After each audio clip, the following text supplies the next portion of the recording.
Hi, I'm Mike Vardy, and today I'm going to have a productive conversation with Erin Meyer.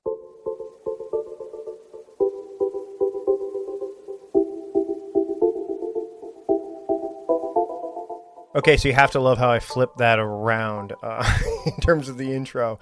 You see, as part of the shift, not every single episode will have the guest introduce themselves off the top because several episodes were recorded months ago before the rebranding was underway. So occasionally you'll hear me off the top kind of, twisting things around in the intro. And, that's because, when you're doing reinvention and you're, changing things up, there really are no rules, so you have to kind of make them up. And speaking of rules, Erin Meyer is the author of No Rules. She worked on this book with Reed Hastings, of course, who you may know from a little thing called Netflix.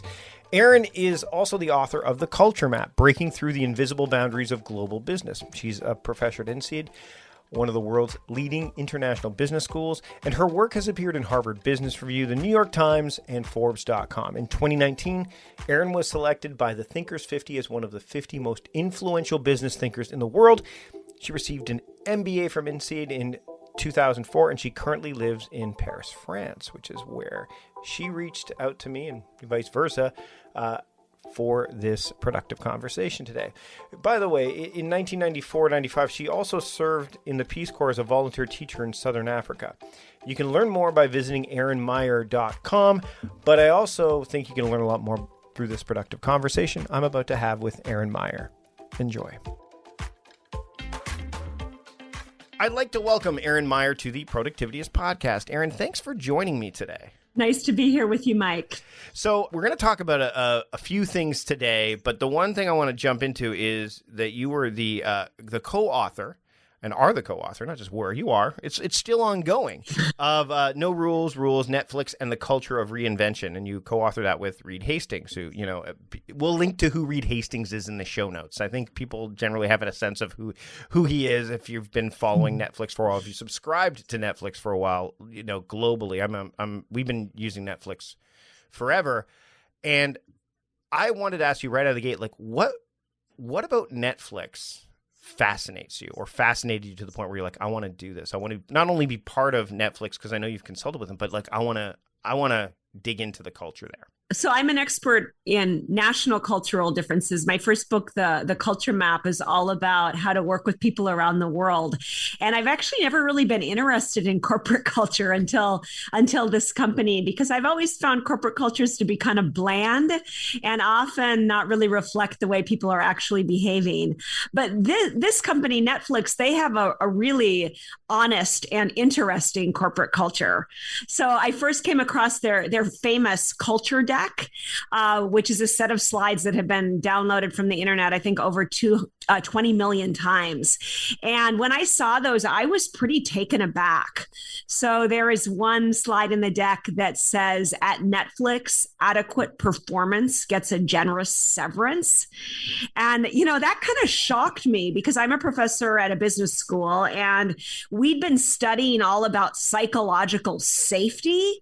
So the idea that you would just kind of throw this idea of safety out the window and instead say, no, if you don't perform, you lose your job. I found that really startling. There were other things also with that culture deck. Like it says things like, at Netflix, the vacation policy is take some. Or at Netflix, the expense policy is act in Netflix's best interest. And I thought those things sounded interesting, but I couldn't figure out how a real company could operate with thousands of employees and having those kind of really loose rules. So that's why I became interested in studying this company and figuring out how it was actually working. Well, and it's interesting because as you mentioned those rules, there's that blanket statement, vacation, take some. And obviously at first blush, people are like, wait, what? So as you dug in, and I know you go into this in the book, it gets into this, but most people, when they look at that, they're like, okay, I don't know what to do here. How does that get kind of integrated and understood throughout, as someone goes through the journey at Netflix? Because there's one of the comparisons I kind of understood from Netflix is it's not a family. The company is not a family. It's more like a sports franchise, right? You know, like as a fan of football, eventually the players that are the best, they're not there forever, right? You know, they end up getting traded, or they end up retiring, or they end up getting cut. There is this journey that goes there. How does the as you did the research and as you spent time with Netflix and kind of immersed in it, the understanding of those rules, how did you see people take into those rules and understand them to a degree, or at least have a sense of what they meant by, hey, vacation, take some, or, you know, act in our best interests? Yeah, so maybe I'll just start by talking about why they're doing that stuff, which sounds to be kind of crazy when you first look at it. Yeah. So Reed Hastings, the CEO and founder of Netflix, who I wrote this book with, the first time I interviewed him, he told me a story about his first company, which was this company called PureSoft. And when he opened PureSoft, it was just like at the beginning, a small group, an entrepreneurial company, people kind of working, let's say, fast and loose, right? So they didn't have any vacation policies or expense policies like most small companies. But then as the company grew to hundreds and then thousands of people, some complexity increased, and some people took advantage of the freedom and started to do stupid stuff, right? So like there was this guy named Jim who used to fly every week from San Francisco to LA. And because there was no travel policy, he started flying first class, right? There was this woman who used to bring her dog to work every day. I mean, there was no rule saying that she couldn't, but one day the dog chewed a big hole in the carpet. So then Reed and HR did what most companies do as they get big and people kind of do stupid stuff, which is they put in place all of these rules, right? Okay, travel policies, an employee handbook, no dogs at work. Right? But then also the really, let's say, kind of like mavericky creative thinkers, a lot of them left the company because they didn't want to work in a place with a lot of rules and process. Right. And then the company stopped innovating. They had to purchase other companies that were innovating because their innovation had just grounded to a halt. And eventually, when the company needed to change direction from C++ to Java, the people who were running the company, they had been conditioned to be like really efficient and follow all these rules, but they weren't super flexible. And the company was unable to adapt. And Reed had to sell the company.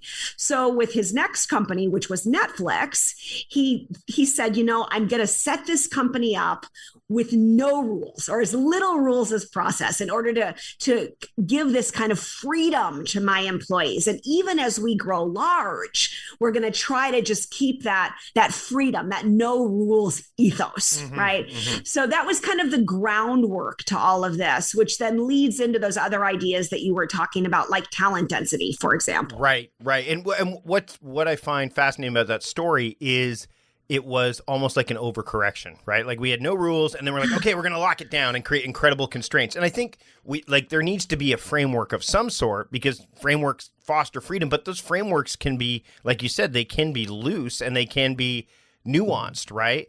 And I think that you know, when we talk about the high talent density piece, which as I was looking at this, I'm like, wouldn't that freak people out when they're like, okay, you know what, we're going to, because the story is, you know, I'll let you tell the story, but the idea of like there was a lot of employees and then there were not as many. And then all of a sudden it's like, okay, we have a lot of, we have incredibly talented people. This organization is dense with talent. So we now have some room to play within that. Can we talk a little bit about what that looked like and how how this density came to be? Yeah. So as Reed started Netflix, he wanted to give his employees a lot of freedom. And he recognized in order to give employees freedom, you're going to have really good employees, right? Because the ones who are the bad ones, they usually need rules. Yeah.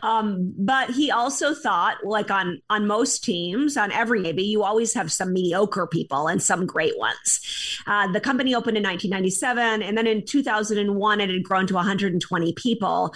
And the environment was okay around the office. They were doing doing fine. But then there was this financial crisis, and Reed had to lay off 1/3 of his employees. So he was really dreading that. He thought it was going to just, bum everybody out when suddenly they all had more work to do, and he'd fired their friends and colleagues. So he did the layoffs, and people cried and screamed and the normal stuff. But within a few weeks after the layoffs, something really surprising happened, which was that those 80 employees who had been, let's say the better of the 120, they were now accomplishing just as much as the 120 had been before them. And a little bit later, within a couple of months, they were accomplishing more than the 120 employees had been previously. And I think even more interesting than that was that the environment around the office had just improved, dramatically. So suddenly it was like a group of people who were just madly in love with their work. So Reed's conclusion to this was that, for really good employees, like for your highest performers, a great workplace is not about fancy offices or sushi lunches. It's about being surrounded by other stunning colleagues. Mm-hmm. So he set an objective then, which is that in the future, he would try to always make sure he had only the top people in the organization. And that's when they came up with this startling expression, which is adequate performance gets a generous severance. And when you go back to that pro sports franchise analogy, like it's an all-star team. I mean, when you watch an all-star game, sure, it's fun to watch because all of these performers perform at their highest level, and you could just see that it's almost like they know there's this chemistry there that's undeniable, right? And it doesn't take them as long to kind of figure out what to do to get to the objective that they really want to do, which in sports, it's win games and win championships. But in Netflix's case, it's like to elevate the company and move forward, like you said, in Netflix's best interest. Now, with that comes along this idea of another mechanism that's talked about, which is radical candor, which, again, as I'm reading this, I'm going, ooh, would I have thick enough skin to deal with that at a company such as Netflix? Can we talk a little bit about what that was like? And I know that you kind of faced that radical candor right from the onset, right? Oh, well, yeah, I actually, it didn't take me long to start being treated just like another employee. The example that you're probably referring to is this first situation I had when I was just getting to know Netflix, and I went to give a presentation in Cuba at their leadership conference. And what they say at Netflix is if you have feedback that you could provide to another person, and that would be helpful to that person, and you choose not to provide it, that is being disloyal to the organization, right? So they really take that feedback like as their superpower, right? So I was giving this presentation to a group of maybe 500 people. And at one point I came down from the stage, and I gave them a little topic to discuss in small groups. So I was walking around, and there was one woman in a small group, and she was talking in a really animated way, like waving her arms, and everyone was kind of looking at her. So I looked at her also, and she saw me, and she beckoned me over. And then she said to me in front of her teammates, she said, "Erin, I just want to tell you, I think that the way you are facilitating the discussion from the stage is undermining your point, because you're talking about cultural diversity, but then you're asking for volunteers and only the Americans are raising their hand. And, this is really killing your credibility. So I hope you'll find a way to change it." And I thought, I was stunned. Never before had someone given me like criticism right in the middle of a keynote in front of their team members. But I got over it quick, right? And I was like, oh my gosh, she's right. I have 3 minutes before I get back on stage. I better find another way to facilitate the discussion.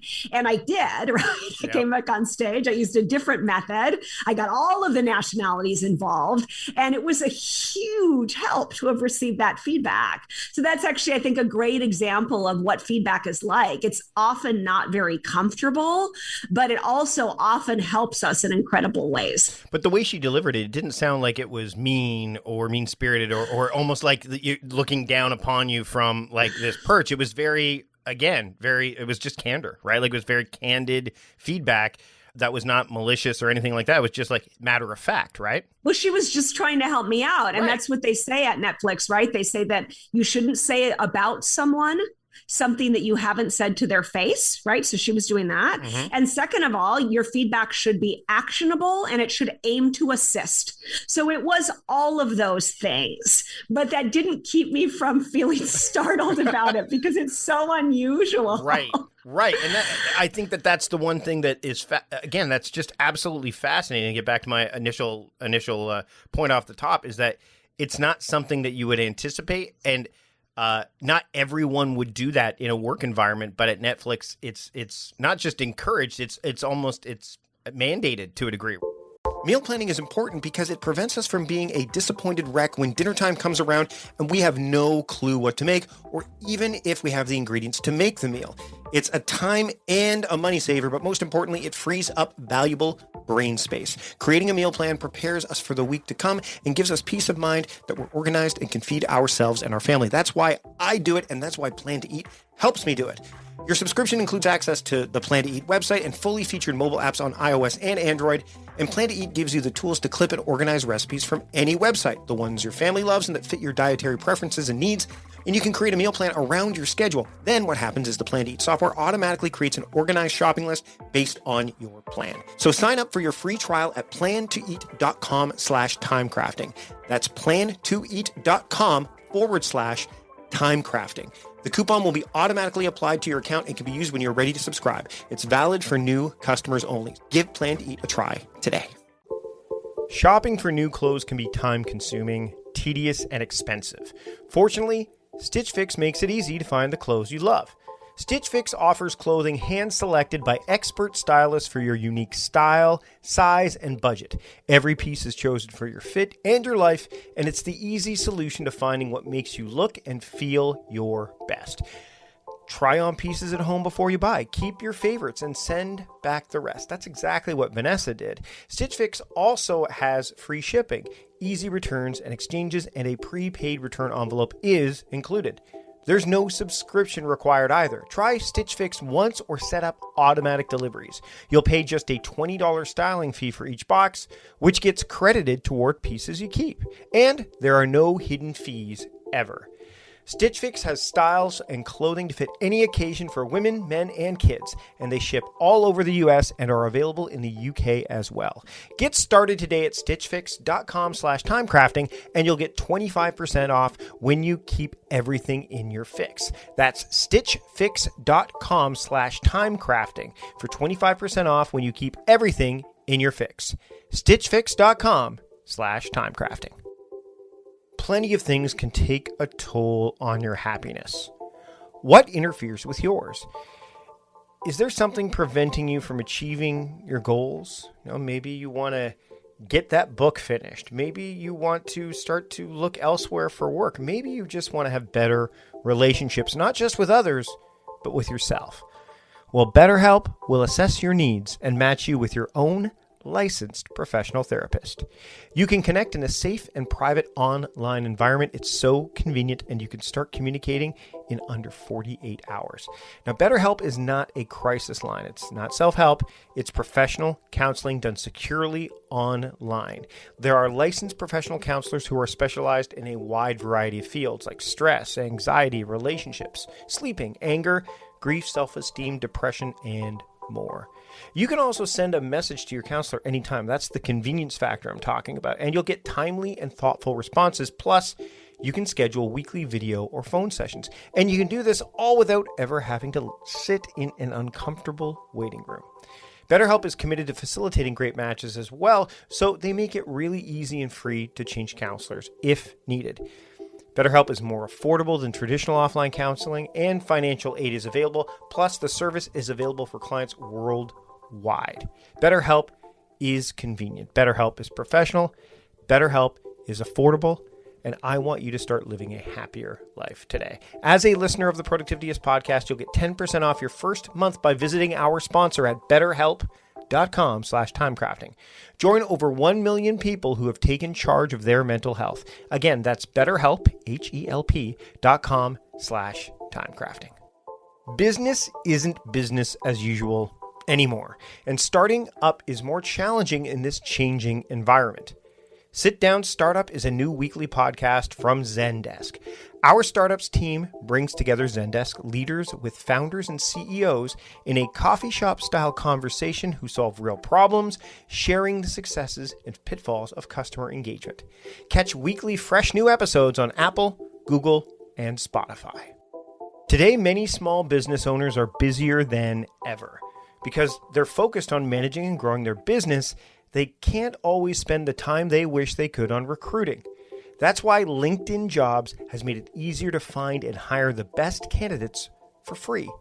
I have to say that by going through LinkedIn Jobs to kind of vet candidates for the work that I need in my own business, being in a familiar environment is incredibly powerful. Plus, the pool of talent was really incredible. And you can get started by posting your job for free to reach LinkedIn's network of 740 million professionals. That's one big hiring pool. Plus, you can fill out targeted screening questions to get your role in front of the most qualified candidates with the experience, skills, and motivation you need. Then it's easy to filter and prioritize the top candidates you'd like to interview. LinkedIn Jobs will help you hire the right person for your role. Did you know every week nearly 40 million job seekers visit LinkedIn? Post your first job for free at linkedin.com/timecrafting. That's linkedin.com/timecrafting to post your first job for free. Terms and conditions apply. That's linkedin.com/timecrafting and post your first job for free today. Again, with the regard to radical candor, the idea of no rules, but there are some rules, like you mentioned, around candor. So there is a framing around it. But again, it's very personal. Like it's like productivity, which I've talked about many times before. It's subjective. Productivity is very subjective, but the goal is to get to the objective, which the team is trying to accomplish. How someone relates to you and how someone is going to communicate with you is going to be different person to person. But when you've got those, and again, there's those 4 rules, right, which you mentioned, like helping, actionable feedback. You should appreciate the effort, and the fact that someone's giving it to you, right? And then also thinking carefully about whether or not you're going to accept it, which you did, those kind of things. Everyone's going to deliver it differently, but with those 4 rules in mind, the objective can be realized. Like the goal of what Netflix is trying to accomplish can be realized. That's right. But I do think it's quite interesting because I know a lot of companies in the past year or two have been talking a lot about trying to develop cultures of candor, and the idea of getting more feedback out there is really, I think, hip right now. But I haven't found many companies that have actually managed to do it the way that Netflix has. And I often talk about our brains when you're thinking about feedback, because your brain has a dilemma when it comes to giving feedback. So your frontal cortex, right? That's the logical part of your brain. That part of your brain understands the benefit of feedback and usually wants more of it. So there's actually one really comprehensive study that showed that 72% of employees wish that they would get more feedback and think it would help them. So that's great. But the problem is your amygdala. Right. Yeah. That old amygdala. And so the amygdala, that's the fear center of your brain. It's the most primitive part of your brain. And that part of your brain is quite worried about finding safety in numbers. So when it has any kind of sense that you might get rejected from the group, which of course, in ancient times could have led to death, right? Yep. When it has any sense of that rejection might be coming, it sends off alarms. And of course, that's what happened to me in that presentation in Cuba, right? I mean, she gave me that feedback, and my first reaction is that my amygdala starts screaming, right? It starts screaming, oh my gosh, you're going to get kicked out, right? You are rejected. And And that's what happens when we give feedback. We all know what that feels like, right? When someone says something to us that doesn't feel very kind or feels kind of like telling us we're not good, we start feeling like, oh my gosh, I never want to talk to that person again, or we deny it, right? So I really think that you need to find methods in your company for helping employees kind of hush the amygdala and get the frontal cortex out there. And that's what these articulations around candor have really done. Let's get back to the take some vacation scenario that we started off the conversation with. So the idea of policies, this is the third mechanism that we kind of look at in the book. One of the things I found fascinating, and this I think maybe has to do with the whole fight or flight, the safety center that the amygdala, there's one of the stories that comes up is when Reed was basically rewriting some of the policy based on some travel issues. Somebody didn't like that very much. I wonder if that also had to do with like, oh my goodness, this person's jumping into a place they don't need to jump into because they didn't believe that it was something that he should be doing. Can we talk a little bit about like the getting to this idea of vacation, just take some? Yeah. So I know people are really interested in this idea of like, how could a workplace operate with no policies? And these are, of course, symbols, right? I mean, the reason they do that at Netflix is that these are symbols of, we believe that you are an adult and we will treat you like someone who can make decisions for yourself. And then in turn, we hope that you will behave responsibly, right? So that's the cycle of freedom and responsibility. But it doesn't mean that anything goes. Right. And I think the biggest worry that people have with vacation is that if you don't tell people what they can take, that they won't take any at all, right? So that's where modeling becomes really important. And at Netflix, they say lead with context, not control.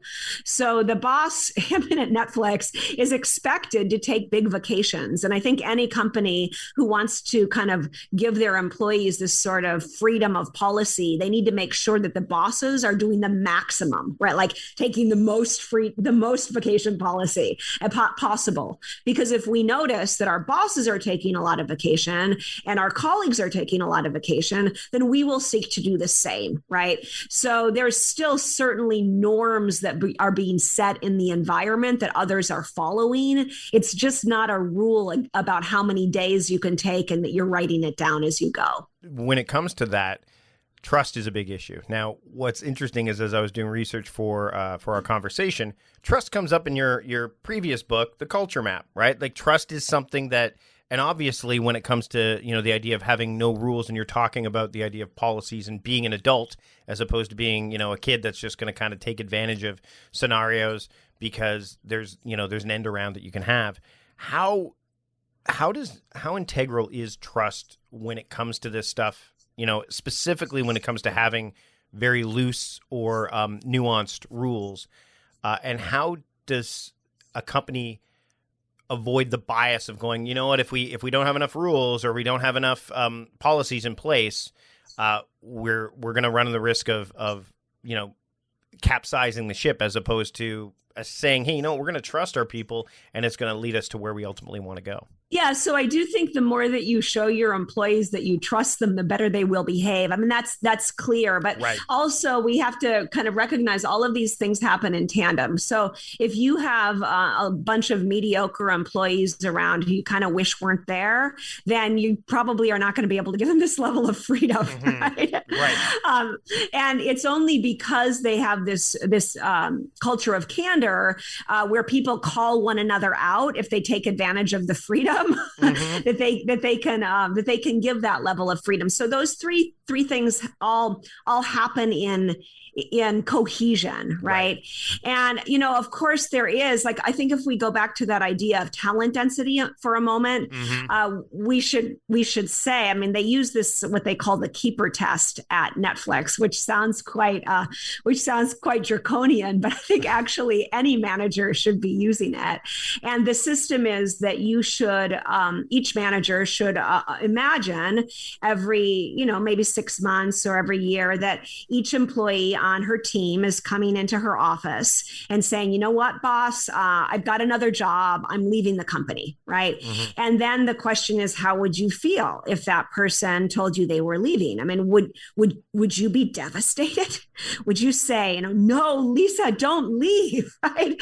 Would you do anything you could to keep Lisa on the team? I mean, if so, then that means that Lisa is the right person for that job, and that you can give her any freedom that is appropriate, and she's going to use it well. Mm-hmm. Would you feel relieved? Would you think, oh my gosh, good, now I don't have to deal with that problem? or maybe even excited, like about who you could get in that position? And if so, then that's clearly not the right person for that job. And you need to think, have I given that person enough feedback? And if so, then I need to find a way to move them out to find a better replacement for the job. So I do think it's really critical to think you can only take away these policies and give your employees, so much kind of like freedom to decide for themselves once you've really got the right people on the team. Can we circle back to the leadership with context versus leadership with control? Because, I mean, one of the things that, especially with trust, and when you've got that high density talent, it leads to the capability of being able to give them obviously more trust. But I know that as I went through the book, the idea of dispersing decision making is one of the things that you can do, and the results can be, incredible because of that. Can we dive into that a little bit? Yeah, so I actually think that that's the number one reason that Netflix has been so successful, that they've grown so quickly and that they've been able to make such enormous strides. It's because the decisions are not, they have no decision approval requirements. So people at low levels of the organization can and are encouraged to make really big, expensive decisions for the organization. And of course, that's what you can do when you've got the best employees and a lot of candid feedback going on. So they use this image that I just love, which is that at Netflix, the decision-making is not like a pyramid, it's like a tree. So at most organizations, of course, decision-making is like a pyramid. You've got the chairman who's kind of at the top, right? And then you've got the lower level employees at the bottom. And low level employees can make small, inexpensive decisions. But for any decision that costs some money or is important, it has to get pushed up the pyramid to get approval from someone, let's say, of higher status. Right. But at Netflix, decision-making is like a tree. And the CEO, the chairman, he's down there in the dirt.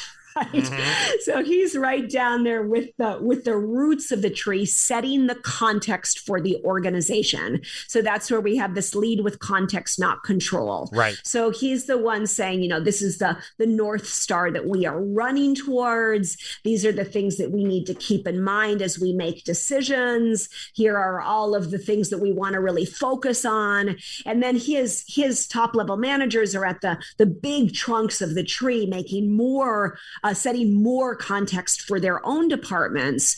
But the lower level managers are the ones out there on the top branches who are making the multi-million-dollar decisions for Netflix. And, the thing, of course, is that with a pyramid, you can only grow so fast, right? Because you've got a bottleneck at the top. Yep. But with a tree, you can grow at any level that you're ready to, at any level that your employees are ready to, and of course that you're financially up for. So that's the image that goes with this.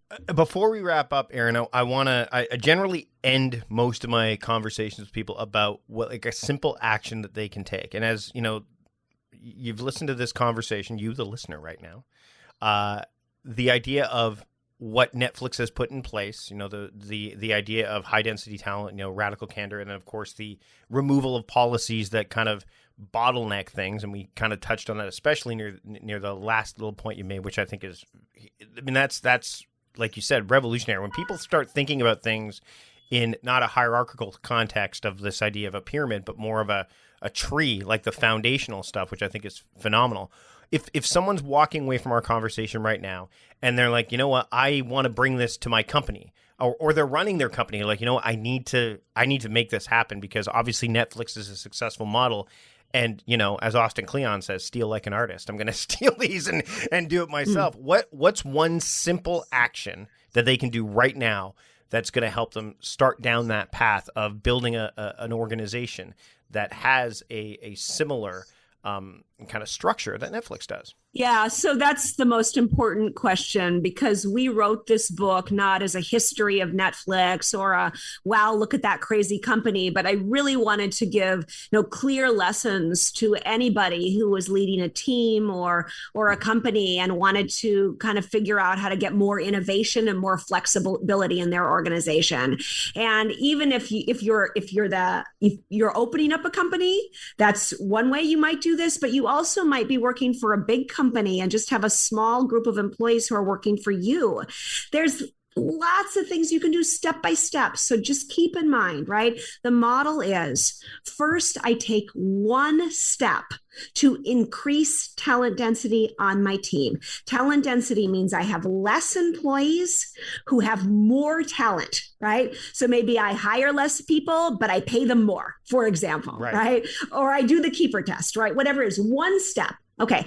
The second thing is I take one step to increase feedback and candor on the team. So maybe we decide we're going to do what Netflix does and do these 360 feedback dinners, right, where we get together and give one another feedback over a meal in front of the group, right? Okay. Or maybe something not that dramatic, right? But you take one step towards being more candid, and then you take one step to giving your employees a little bit more freedom to make their own decisions, freedom to operate in a way that they feel is best, even if it's not what you would have done, right? And then you do it again, right? One step to talent density, one step to candor, one step to freedom. And then, it's a cycle that runs on and on until you feel that you've gotten to the point you want to be at. Erin, this has been great. Thank you so much for taking the time to join me today. The book is No Rules, and you can pick it up. Obviously, we'll link to it in the show notes, so go ahead and pick it up through the show notes. Also, you got the culture map, which I think, we didn't even get to really touch on that too much, but that's okay, because I think that book kind of led you to the No Rules book, right? As I went through it, it's like, that it's an interesting connective tissue, especially the whole idea of culture in one place, globally, right, versus culture in a corporate culture. And the fact that you kind of alluded to, I was not interested in corporate, but what Netflix has done clearly is monumental. Where can people keep up with you and your work? Yep. So please join me on my website, which is erinmeyer.com, or join me on LinkedIn, where I post frequently both about national culture and corporate culture. Erin, thanks so much for joining me today on the Productivityist podcast. Thanks, Mike. It was a pleasure to be here with you. Thanks so much for taking the time to listen to this episode of A Productive Conversation with Mike Vardy. Next episode, I'm going to feature Jeffrey Shaw on the program. Can't wait to have that conversation with him and share it with you as well.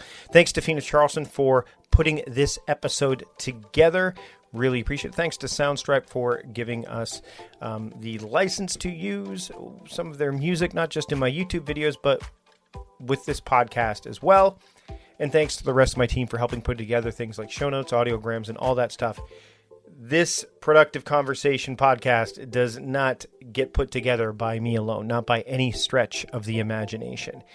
And having a team allows me to do things like check ratings and reviews of the podcast. So if you want to leave a rating or review, rest assured I will see it. So whether you're listening to this in Apple Podcasts, Spotify, or wherever you're listening, leave a rating and review. That way I can check out and see what we can do to make the show better. And if you are a first-time listener to the show, welcome.